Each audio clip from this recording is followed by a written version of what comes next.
வணக்கம். ஒன்று மட்டும் உறுதி, தமிழ்நாட்டு மக்கள் சிந்திக்க துவங்கியிருக்கிறார்கள். இப்போதும் திமுக ஆட்சி தொடர்ந்திருந்தால் எவ்வளவு நன்றாக இருந்திருக்கும் என்று. அதற்கான காரணங்களை நான் பட்டியலிடுகிறேன். ஆதவர்ஜுனா உங்களுக்கெல்லாம் நல்லா தெரியும்.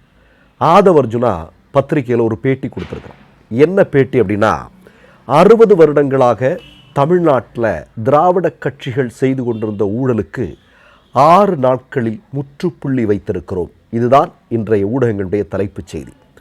நம்ம உடனடியாக தமிழ்நாட்டு மக்கள் ஆதவர்ஜுனாவை பார்த்து கேட்குறாங்க. என்ன கேள்வி தெரியுமா? எப்பா, தமிழ்நாட்டினுடைய முதல்வராக பொறுப்பேற்று இருக்கக்கூடிய ஜோசப் விஜய் அவர்களுடைய ஆலோசகராக ஒய்எஸ் சுனில் ரெட்டி என்று சொல்லக்கூடிய ஒரு மிகப்பெரிய தொழிலதிபர்களுடைய வர்த்தக கூட்டாளி நியமிக்கப்பட்டிருக்கிறார் இல்லையா? அது என்ன கணக்கு அப்படின்னு கேட்குறாங்க. அதாவது நல்லா கேட்டுங்க, 4000 கோடி ரூபாய்க்கும் அதிகமாக ஊழல் குற்றச்சாட்டுக்களை எதிர்கொண்டு வரக்கூடிய ஒரு வர்த்தக நிறுவனத்தினுடைய தலைவருடைய கூட்டாளி தான் இன்றைக்கு விஜய்க்கு ஆலோசகராக நியமிக்கப்பட்டிருக்கிறார். திராவிட முன்னேற்ற கழக ஆட்சியிலேயோ அதிமுக ஆட்சியிலேயோ ஆந்திராவில் இருந்தெல்லாம் தமிழ்நாட்டில் பெருசாக எதுவும் வரல. ஆனால் இனி அப்படி வருவதற்கான வாய்ப்பு இருக்கிறது என்பதை முதல்ல சொல்கிறேன். இதற்கு ஆதவர்ஜுனா கிட்ட என்ன பதில் இருக்குது? கூடுதலாக இன்னொரு செய்தி சொல்கிறேன். 6 நாட்களில் ஊழலை ஒழிச்சிட்டேன்னு சொல்கிறார் இல்லையா?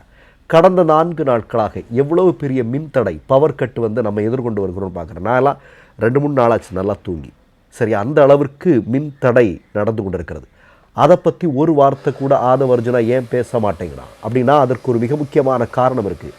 பணம் அதில் நிறைய வரும், அதை பற்றி பேச முடியாது. டெண்டர் விட்டால் பணம் வரும் இல்லையா? மின்சாரம்ங்கிறது பணம், நிறைய அடிக்கலாம். அதனால் ஆதவர்ஜுனா பேசாமல் இருக்கிறார். சரி, பாவம் ஆதவர்ஜுனா விட்டுருவோம் நம்ம. ஏன்னா விஜய் பேச மாட்டார். இப்போ எல்லாத்துக்குமே ஆதவர்ஜுனா தான் பேசிகிட்டு இருக்கார். நமக்கு நல்லது தான், ஏன்னா பேசுகிறதுக்கு நம்ம நிறைய விஷயங்கள் கிடைக்கும் ஆதவர்ஜுனா பேசினா. அடுத்ததாக ஆதவர்ஜுனாட்ட கேட்குறேன்.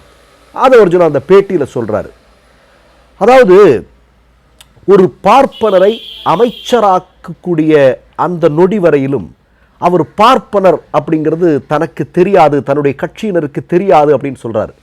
அதாவது தமிழ்நாட்டினுடைய இந்து அறநிலையத்துறை உங்களுக்கெல்லாம் நல்லா தெரியும் இல்லையா? இந்த இந்து அறநிலையத்துறையை மாற்றி ஆர்எஸ்எஸ்னுடைய கைகளுக்குள் கொண்டு வர வேண்டும் என்பது பாஜகவினுடைய நெடுங்கால திட்டம். தமிழ்நாட்டில் அது முடியலை. இந்து அறநிலையத்துறை என்பது எல்லா இந்துக்களுக்குமானது, அது ஒரு குறிப்பிட்ட நபர்களுக்கானது அல்ல என்பதில் உறுதியாக இருக்கிறதுனால தான் இந்து அறநிலையத்துறை இங்கே சிறப்பாக இருக்கிறது. இந்த இந்து அறநிலையத்துறையினுடைய தலைமை பொறுப்பில் ரமேஷ் அப்படின்னு சொல்லக்கூடிய ஒரு பார்ப்பனரை கொண்டு விஜய் நியமித்திருக்கிறார்.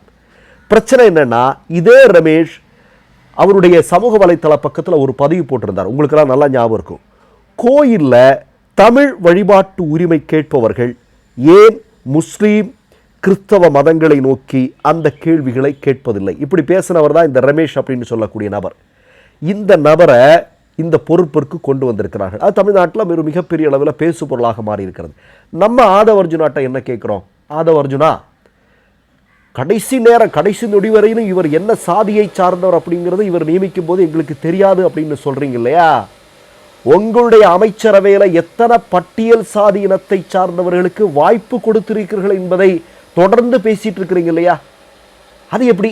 அது யாருக்கும் புரியல. இதுக்கு நீங்க பதில் சொன்னீங்கன்னா நல்லா இருக்கும். சரி, அடுத்ததாக ஒரு மிக முக்கியமான விஷயம் என்ன? இன்னைக்கு 2வதாக அவர் சொல்றாரு, அதாவது வந்தே மாதரம் தொடர்ந்து இசைக்கப்படுகிறது இல்லையா? இதில் என்னங்க இது? அது நாங்கள் சொன்னோங்க, அது அவங்க சொல்கிறாங்க, அவங்களுடைய நிகழ்வுகள். எங்கள் நிகழ்வுகள்லாம் நாங்கள் இதை அப்படி இல்லை, தமிழ்தாய் வாழ்த்து தான் முதல்ல வரும் அப்படின்னு. நான் என்ன கேட்குறேன், சரிப்பா, அவங்க நிகழ்வுகள் அவங்க வந்தே மாதரம் பாடுறாங்க, சரி பாடட்டும். ஆனால் குறைந்தபட்சம் இது கண்டனத்துக்குரியது. தமிழ்நாட்டில் வந்தே மாதரம் அல்ல, தமிழ்தாய் வாழ்த்து தான் முதலில் பாடப்பட வேண்டும் என்பதை ஒரு கண்டனமாவது விஜய் பதிவு செய்கிறார். சரி, விஜய் தான் பேச மாட்டார், பாவம், அவருக்கு பேச தெரியாது. நீங்கள் பேசலாம் இல்லையா? ஆதவர்ஜுனா இந்த பேட்டியில் இதை நாங்கள் கண்டிக்கிறோம், இது கண்டனத்துக்குரியது அப்படின்னு பேசலாம் இல்லையா? அதை பேசுறதுக்கு பயம். சரி, அதை விட்டுலாம். ஏன் பயம்? மார்ட்டினுடைய ஃபேமிலியை ரெய்டு விட்டு அப்படியே கை வச்சிருக்கிறான் ஆர்எஸ்எஸ்காரன். அவன் சொல்கிறத தான் நீங்கள்லாம் கேட்டாகணும், மார்ட்டின் குடும்பம் கேட்டாகணும், வேறு வழி இல்லை. அது தமிழ்நாட்டு மக்களுக்கு நல்லா தெரியும். சரி, இதெல்லாம் நிறைய பேச வேண்டாம், நிறைய பேசிட்டோம். அடுத்ததாக ஒரு செய்தியை சொல்கிறேன் நான். இப்போது இன்றைக்கு ஒரு வாரம் ஆகியிருக்கிறது. தமிழ்நாட்டினுடைய நிலைமை என்ன? விஜயினுடைய ஆட்சியில் தமிழ்நாட்டினுடைய நிலைமை என்ன? இப்போ 2 பிள்ளைங்க, 18 வயசு நிரம்பாத மைனர் பிள்ளைங்க 2 பேர் கருக்கலைப்பு செய்திருக்கிறார்கள். அதற்கு போக்சோ வழக்கு பதிவு செய்யப்பட்டிருக்கிறது.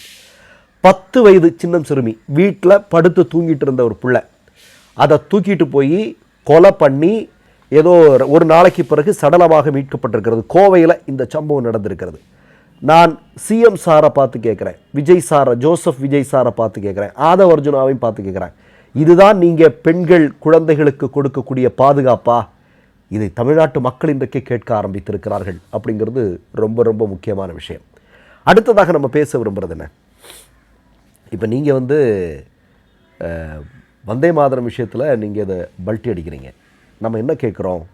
ஒரு மிக முக்கியமான விஷயம் அப்படின்னா, பிஎம் ஸ்ரீங்கிற ஒரு திட்டம் இல்லையா? இந்த பிஎம் ஸ்ரீங்கிற ஒரு திட்டம் தமிழ்நாட்டு அக்செப்ட் பண்ணி ஆகணும் அப்படின்னு நெருக்கடி கொடுக்குறாங்க. ஏபிவிபி போய் விஜயை சந்திக்கிறாங்க. விஜய் என்ன சொல்லியிருக்காரு? ஏபிவிபி மாணவர்கள், அதாவது ஆர்எஸ்எஸ்னுடைய கிளை அமைப்பு என்று சொல்லக்கூடிய ஏபிவிபி அந்த மாணவர் அமைப்பு என்ன சொல்லியிருக்கிறாங்க? இல்லை, நாங்கள் அதை பற்றி படிச்சுட்ருக்கிறோம், பிஎம் ஸ்ரீயை பற்றி படித்து கொண்டிருக்கிறோம், அதனால் அதன் பிறகு நம்ம அதை பற்றி யோசிக்கலாம் அப்படின்னு சொல்கிறாங்க. அப்போ நான் என்ன கேட்குறேன், இது ஒரு மிகப்பெரிய ஆபத்து இல்லையா? ஆபத்து இருக்கா இல்லையா? சரி, அடுத்தது கூடுதலாக நான் ஒரு செய்தியை சொல்கிறேன். இப்போது இன்றைக்கு மரிய வில்சன் அப்படின்னு சொல்லக்கூடிய ஒரு சுதந்திர போராட்ட வீரராக தெரியல நமக்கு. அவருக்கு நிதியமைச்சர், முன்னாடி செங்கோட்டையன் கொடுத்துருந்தாங்க, இப்போ நிதியமைச்சர் பொறுப்பு மரிய வில்சனுக்கு கொடுத்துருக்காங்க. மரிய வில்சன் யார்? ஜேபிஆரோட மருமக பிள்ளை. ஜேபிஆரோட ஒரு பொண்ணை கல்யாணம் பண்ணிக்கிட்டான், டிவோர்ஸ் ஆச்சு. இவன் இப்போ இந்த பொறுப்பு நமக்கு எல்லாருக்கும் நல்லா தெரியும். தமிழக வெற்றி கழகத்தினுடைய நிகழ்ச்சிகளை நடத்துவதற்கு ஜேபிஆர் கல்லூரிகள் தான் இடம் கொடுத்தது. உங்களுக்கெல்லாம் நல்லா தெரியும். மரிய வில்சன் யார் அப்படிங்கிறதுக்கு வீடியோ ஆதாரங்கள் நம்மக்கிட்ட நிறைய எல்லாருக்கிட்டே இருக்குது. அப்படிப்பட்ட ஒரு நபரை நிதியமைச்சராக கொண்டு உட்கார வச்சுருக்கிறாங்க. இப்போ நான் என்ன கேட்குறேன் அப்படின்னா, 6 நாட்களில் நாங்கள் ஊழலை ஒழிச்சிட்டோம், அதை பண்ணிட்டோம், இதை பண்ணிட்டோம்னு வடை சுடுறது இருக்கு இல்லையா? அதெல்லாம் உண்மையிலே சொல்கிறேங்க, மேலும் மேலும் விஜயும் தமிழக வெற்றி கழகத்தினுடைய அந்த கொஞ்சம் நஞ்சம் இந்த இளைஞர்கள் மத்தியில் இருக்கக்கூடிய இமேஜ் இருக்கு இல்லையா, அதையும் சுக்கு நூறாக உடைத்து கொண்டிருக்கிறது. பெண்கள் கோபாவேசமாக இன்றைக்கு பேசிகிட்டு இருக்கிறாங்க. ஒரு வாரத்தில் எப்படி இருக்குன்னு நிறைய பேர் போய் பேட்டி எடுக்கிறாங்க. நாங்கள் நினச்சது வேறு மாதிரி இருந்தது, விஜய் பேசுனதெல்லாம், ஆதவ அர்ஜுனா பேசுனதெல்லாம் பார்த்தா அந்தளவுக்கு வடை சுட்டாங்க, ஆனால் எதுவுமே இல்லை, அவ்வளோ மோசமாக இருக்குது அப்படின்னு சொல்லக்கூடிய அந்த இடத்துக்கு இன்றைக்கு நகர்ந்திருக்கிறது அப்படிங்கிறத நம்ம பார்க்க வேண்டியிருக்கிறது. அதனால் நான் என்ன சொல்லணும்னா, இன்றைக்கி ஒவ்வொரு வீட்டிலும் இருக்கக்கூடியவர்கள், தாவேக்காவிற்கு தெரிந்தோ தெரியாமலோ வாக்களித்தவர்கள், பிள்ளைகளுடைய பேச்சை கேட்டு வாக்களித்தவர்களெல்லாம் இன்றைக்கி நினைக்க ஆரம்பிச்சிருக்காங்க, திமுக இருந்திருந்தா.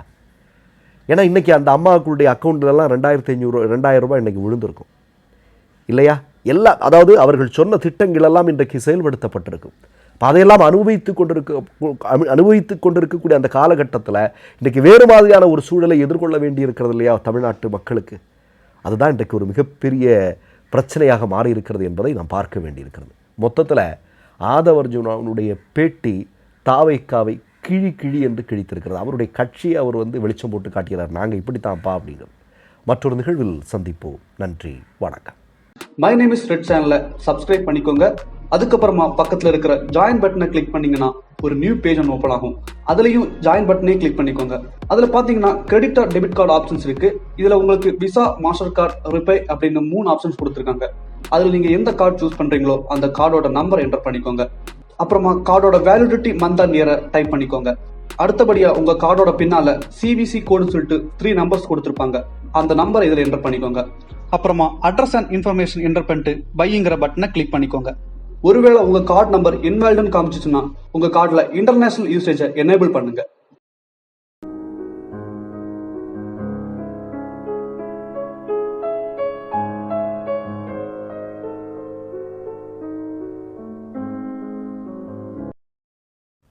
மூன்று யூடியூப் சேனல்கள் வியாபாரத்திற்கு இருக்கிறது. தேவைப்படுபவர்கள் இந்த எண்ணுக்கு தொடர்பு கொள்ளுங்கள்.